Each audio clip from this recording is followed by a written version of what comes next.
તો વડોદરામાં પણ બીઝેડ ફાઇનાન્સની ઓફિસ આવેલી છે અને કરોડો રૂપિયાનું ફૂલેકું ફેરવનાર કંપનીની વડોદરામાં ઓફિસ છે અને ગઈકાલ સુધી ઓફિસ ચાલુ હતી, પરંતુ આજે આ ઓફિસ બંધ હાલતમાં જોવા મળી રહી છે। સમાસાવલી રોડ પર ઉપરની લોટસ ઓરા બિલ્ડિંગમાં આ ઓફિસ આવેલી છે।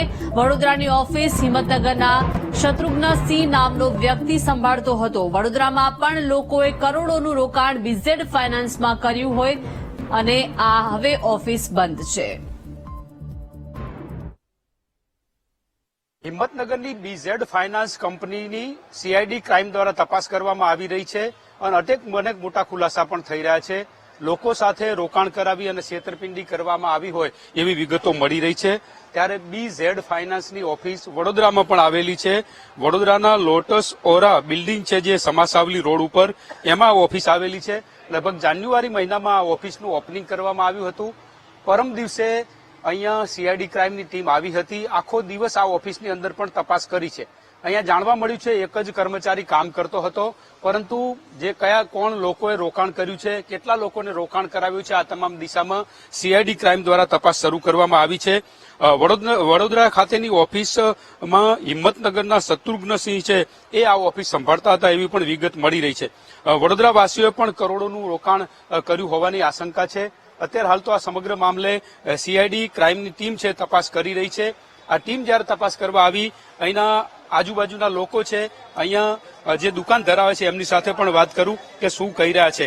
સાહેબ, શું કહો છો? સામે ઓફિસ ચાલતી હતી સીઝેડ ફાઇનાન્સની, કેટલા લોકો આવતા હતા? અમને તો પ્રથમ દિવસ ખબર પડી, જે વિજિલન્સ વાળા આવ્યા હતા ત્યારે, ક્રાઇમ બ્રાન્ચ વાળા અમદાવાદથી આવ્યા હતા, લેડીઝ ને, તો ત્યારે મારો નાસ્તો ગયા ત્યારે મને ખબર પડી કે અહીંયા ફાઇનાન્સની ઓફિસ છે। અમને તો ખ્યાલ બી નથી। કેટલા લોકો હતા? પોલીસમાંથી અહીંથી કોઈને પકડી ગયા? પૂછપરછ નહીં, ખાલી પૂછપરછ જ કરેલી છે, કોઈ એરેસ બેરસ કર્યા કે એવું કઈ નહોતું। ઓફિસમાં કોણ કોણ હતા? ઓફિસમાં એક જ છોકરો ત્યાં બેસતો કાયમી માટે, બીજું કોઈ રહેવા વાળું બીજું કોઈ આવતું નહીં। આટલું મોટું ફ્રોડ થયું છે, અહીં લોકો આવતા હતા રોકાણકારો? કાંઈ ખ્યાલ નથી સાહેબ।